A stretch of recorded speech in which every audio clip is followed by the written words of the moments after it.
साथियों नमस्कार, मैं दिनेश कुमार सिंह। मेरे इस YouTube चैनल में आपका हार्दिक अभिनंदन और स्वागत है।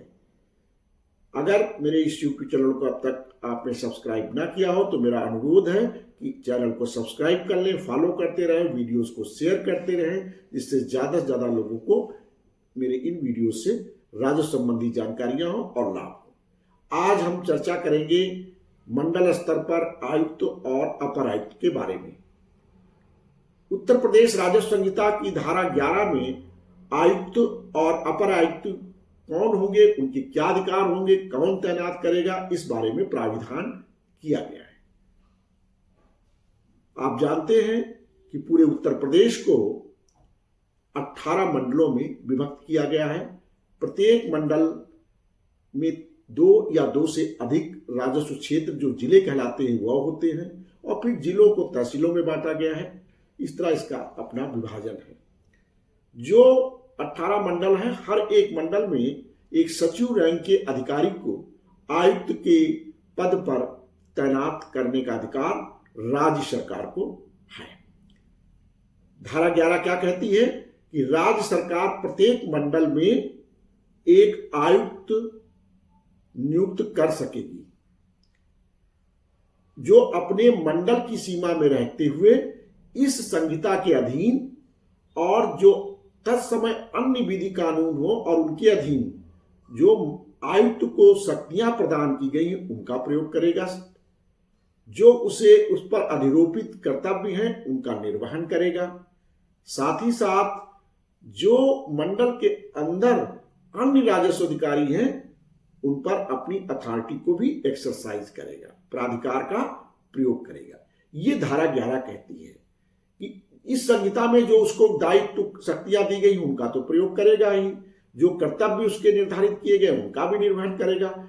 इस संहिता के अलावा जो कानून लागू और है उनमें जो आयुक्त को दायित्व दिए गए हैं, कर्तव्य दिए गए हैं, शक्तियां दी गई, उनका भी प्रयोग करेगा। ये धारा ये कहती है।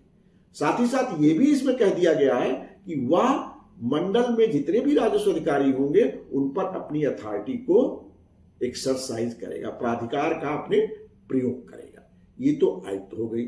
उत्तर प्रदेश राजस्व संहिता की इसी धारा में कहा गया है प्रत्येक मंडल में एक या एक से अधिक अपर आयुक्त भी राज्य सरकार तैनात कर सकेगी। इस तैनाती के संबंध में उपधारा जो 2 है धारा 11 की, इसमें प्राविधान किया गया है कि राज्य सरकार को अधिकार है कि प्रत्येक मंडल में एक या एक से अधिक अपर आयुक्त की तैनाती कर दे। अपर आयुक्त का क्या अधिकार होगा, ये उत्तर प्रदेश राजस्व संहिता की धारा 11 की उपधारा 3 में कहा गया है कि कोई भी अपर आयुक्त ऐसे कर्तव्यों का, ऐसे मामले या मामलों की श्रेणियों में आयुक्त की ऐसी शक्तियों का प्रयोग और उसके कर्तव्यों का निर्वहन करेगा। वो करेगा क्या? आयुक्त की शक्तियों का ही निर्वहन प्रयोग करेगा और उसके जो दायित्व है आयुक्त के, उन दायित्वों का निर्वहन करेगा। जो राज्य सरकार द्वारा उसको निर्देश दिया जाए या राज्य सरकार ने अगर किसी विषय पर निर्देश नहीं दिया तो मंडला आयुक्त द्वारा तो उसको निर्देश दिया जाए।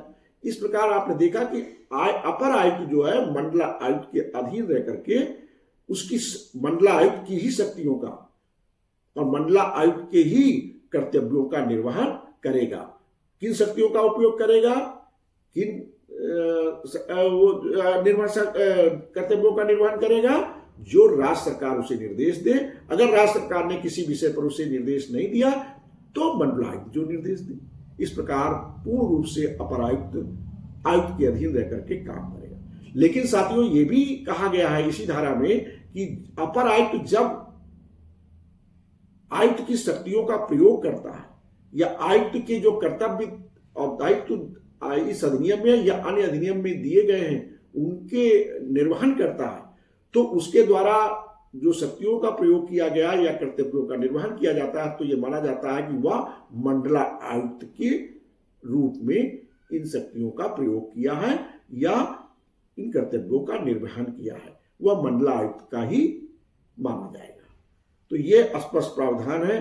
तो मंडल स्तर पर इस प्रकार मंडलायुक्त और एडिशनल कमिश्नर 2 अधिकारी ये होते हैं जो पूरे मंडल पर राजस्व पर अपना प्राधिकार रखते हैं और नियंत्रण रखते हैं।